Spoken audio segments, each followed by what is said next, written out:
Bismillahirrahmanirrahim. Assalamualaikum warahmatullahi wabarakatuh. Waalaikumsalam warahmatullahi wabarakatuh. Perkenalkan kami dari kelompok 2 yang akan mempresentasikan materi MSSI Identifying how ICT will impact the business strategy. Kami dari kelompok 2 beranggotakan saya sendiri Fajar Alamsyah, kemudian ada Julio Andarestu, Kevin Prabu Pangestu, Anitia Tata Widianti, Muhammad Novian Pratama Wijaya, Bagas Muhammad Reski, dan Muhammad Ridwan. Next.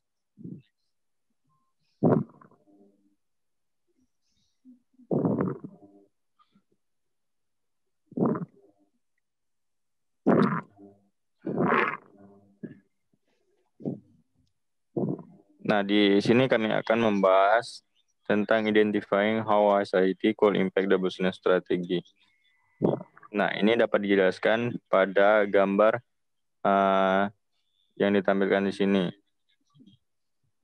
Nah, ini melibatkan 6 kotak teratas dari kerangka kerja, seperti yang diarsir atau cetak tebal pada gambar tersebut. Ia menilai implikasi dari lingkungan industri, kekuatan kompetitif, pemahaman model bisnis, proposisi nilai, dan nilai guna yang dirasakan pelanggan. Kemudian ada rantai nilai eksternal, hubungan, dan arus informasi, serta analisis yang ada. Strategis bisnis, dan setiap ide inovatif berbasis SITI atau yang diaktifkan yang diidentifikasi secara terpisah dari aktivitas pengembangan strategi utama melalui proses inovasi atau pemikiran kreatif informal yang harus dimasukkan dan dinilai. Nah, ide-ide seperti itu dapat muncul kapan saja dan tidak pada saat yang paling nyaman untuk dimasukkan ke dalam strategi. Nah, kita mulai pada pembahasan kotak yang pertama atau materi yang pertama yang berisikan memahami industri, kekuatan kompetitif, dan potensi dampak ICT. Nah, petugas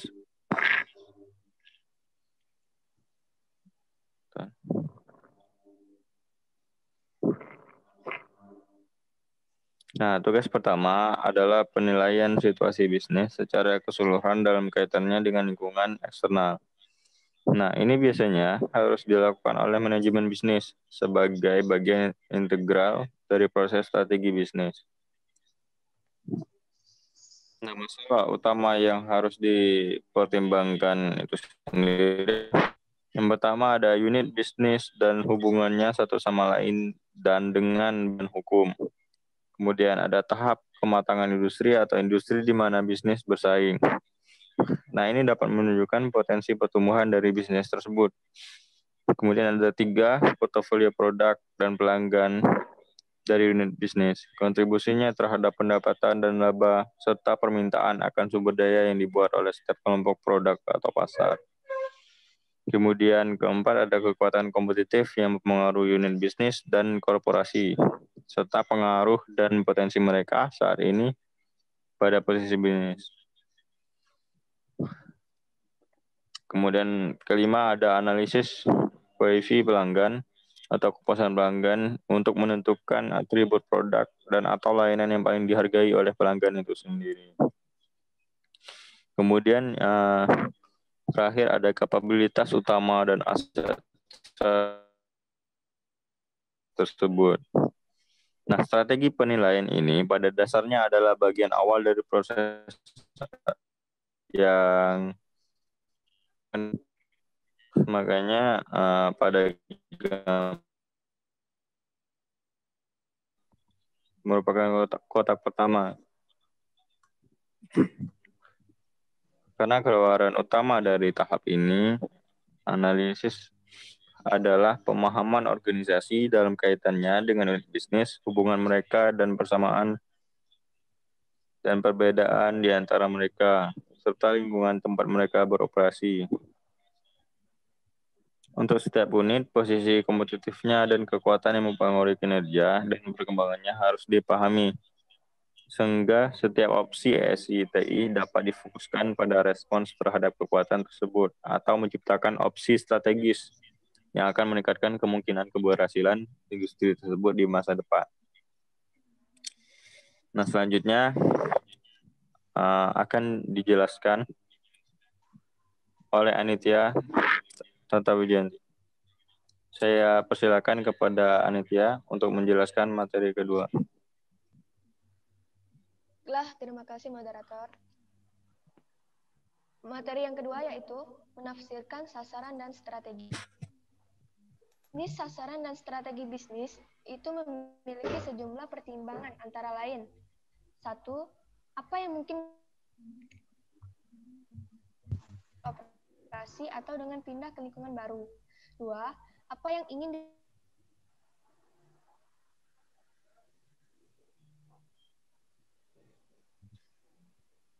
apa yang harus dilakukan organisasi jika ingin bertahan di lingkungannya, bergantung pada tekanan industri dan pengaruhnya. Keempat, apa yang dapat dilakukan organisasi berdasarkan sumber daya, aset, dan kemampuannya. Tujuan bisnis dapat diklasifikasikan dalam beberapa cara untuk analisis lebih lanjut dan perumusan strategi. Strategi harus menetapkan tujuan spesifik untuk seluruh organisasi, yang kemudian itu perlu dianalisis untuk mengidentifikasi dan untuk memenuhi tujuan keseluruhan dari organisasi. Adapun cara lain untuk menetapkan tujuan yang digunakan dalam pengembangan strategi SITI adalah dengan 3 tingkatan. Tingkatan tujuan permanen yang mencerminkan misi, nilai, dan tujuan panjang serta niat organisasi. Pada tingkatan kedua yaitu sasaran strategis. Sasaran strategis yang ingin dicapai bersama dalam jangka menengah yang dapat diperkirakan. Dan pada tingkatan ketiga yaitu tujuan taktis. Tujuan taktis yang harus dicapai dalam jangka pendek bersama membuat tujuan strategis dan permanen dapat dicapai pada waktunya. Pertimbangan SITI ini dapat mengubah beberapa tujuan karena dampak potensial dalam membentuk lingkungan bisnis. Oleh karena perlu menyatukan dampak industri dari SITI yang mungkin terjadi dan strategi yang dinyatakan organisasi baik untuk merevisi tujuan atau menyesuaikan tujuan yang berdasarkan pada pentingnya ancaman dan peluang dari SITI. Baiklah, saya kembalikan ke moderator.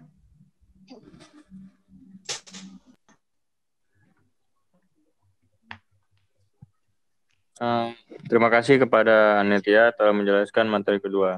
Selanjutnya materi ketiga akan dijelaskan oleh Kevin Prabu Pangestu. Kepada Kevin Prabu Pangestu, saya persilakan untuk menjelaskan. Ya, terima kasih. Terima kasih kepada moderator. Saya di sini akan menjelaskan tentang menentukan faktor sukses kritis. Nah, analisis faktor kesuksesan kritis ini telah menjadi alat yang paling umum digunakan dalam analisis strategi SI. Analisis dan nilainya dapat ditingkatkan jika digunakan bersama dengan balance scorecard dan key indikator kinerja atau KPIs. Prioritas penanganan faktor kesuksesan kritis ini tidak ditentukan oleh CSR itu sendiri, melainkan tetapi oleh peringkat tujuan dari mana ia berasal dan jumlah tujuan yang akan dipengaruhi oleh pencapaian yang memuaskan.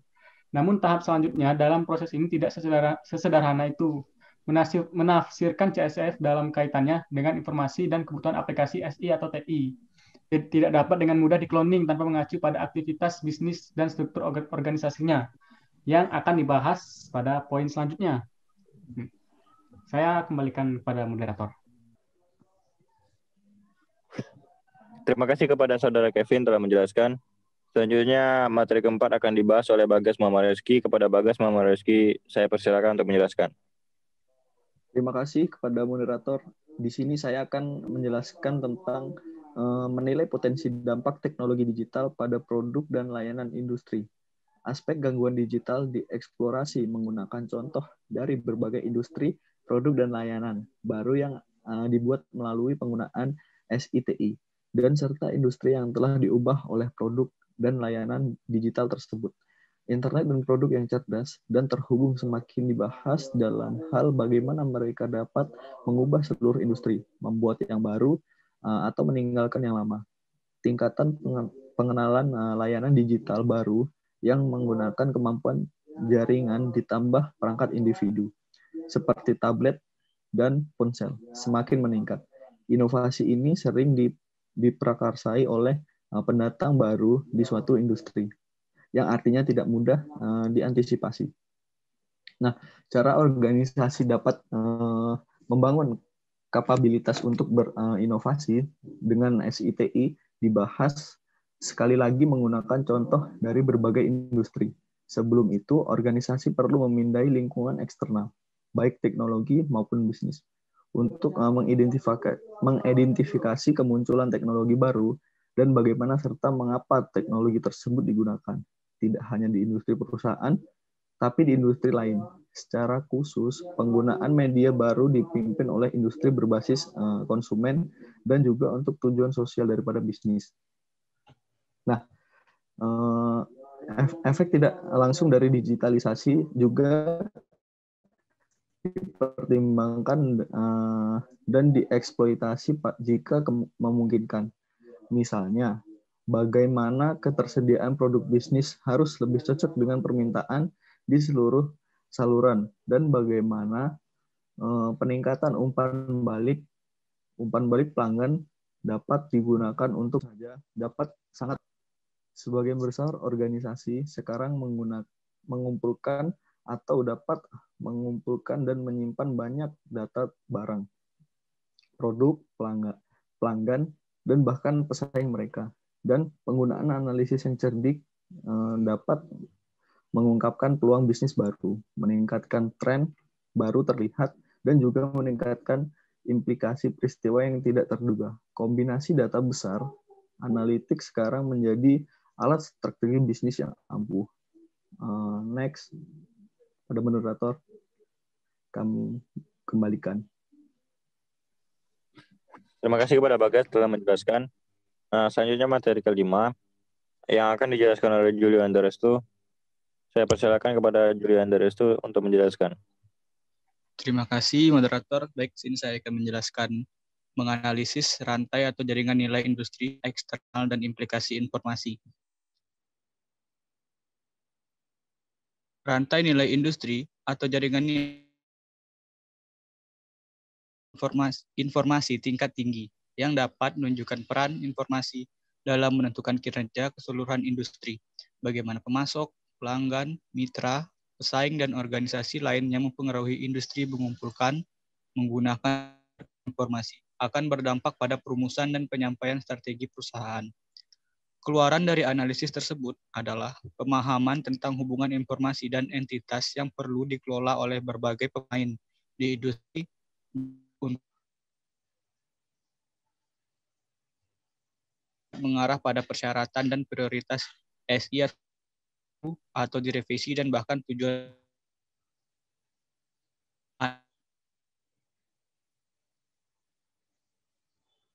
pelanggan dan peran informasi dalam produk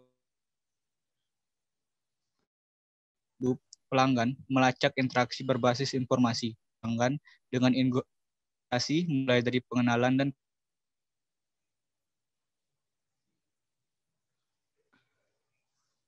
pasca pembelian. Peta analisis siklus hidup produk atau layanan menunjukkan bagaimana produk atau layanan digunakan oleh pelanggan dan dapat memunculkan peluang untuk menambahkan nilai dengan informasi atau memikirkan kembali proposisi nilai. Rantai nilai atau jaringan nilai yang diturunkan secara eksternal ini kemungkinan perlu dipertimbangkan dalam kaitannya dengan keputusan yang dibuat tentang apakah akan mengejar salah satu opsi lebih lanjut. Hal ini dapat mengarah pada penyempurnaan tujuan bisnis dan evaluasi peluang potensial yang lebih terfokus. Kemudian penting untuk diidentifikasi organisasi eksternal lainnya yang perlu dilibatkan dalam membuat perubahan dalam hubungan dan proses yang diperlukan atau dimungkinkan oleh SI atau TI dan pilihan bisnis yang dihasilkan. Teknik analisis yang lebih spesifik seperti analisis data sekarang dan pemodelan entitas kemudian sumber potensial dan penggunaannya. Analisis proses dan teknik pemodelan dapat menghasilkan pandangan pertama tentang bagaimana opsi dapat dikembangkan dan diterapkan. Sekian penjelasan dari saya kembalikan ke moderator.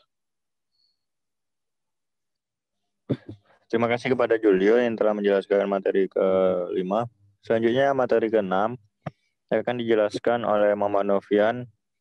Kepada Novian, saya persilakan untuk menjelaskan. Baiklah, terima kasih moderator. Saya akan menjelaskan tentang memahami bagaimana SITI dapat mengubah struktur sistem nilai industri dan proposisi nilai.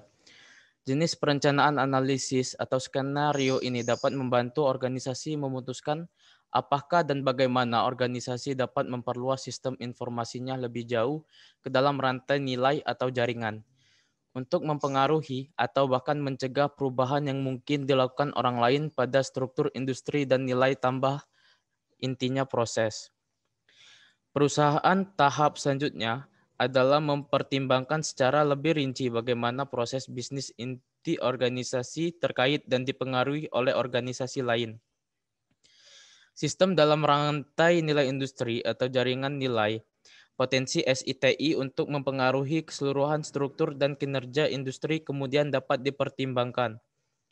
Penyempurnaan analisis rantai nilai yang dijelaskan dalam bab 6, seperti analisis siklus hidup pelanggan dan produk serta generator opsi strategis, memungkinkan pertimbangan tentang apa yang mungkin juga dilakukan pihak lain dalam industri untuk meningkatkan posisi kompetitif, kinerja, atau proposisi nilai mereka.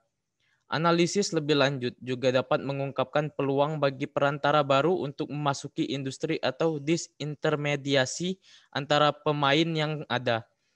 Tren terkini adalah perantara baru berbasis internet untuk menangkap pelanggan dan informasi tentang mereka, sehingga berpotensi merugikan pemasok produk dan layanan tradisional.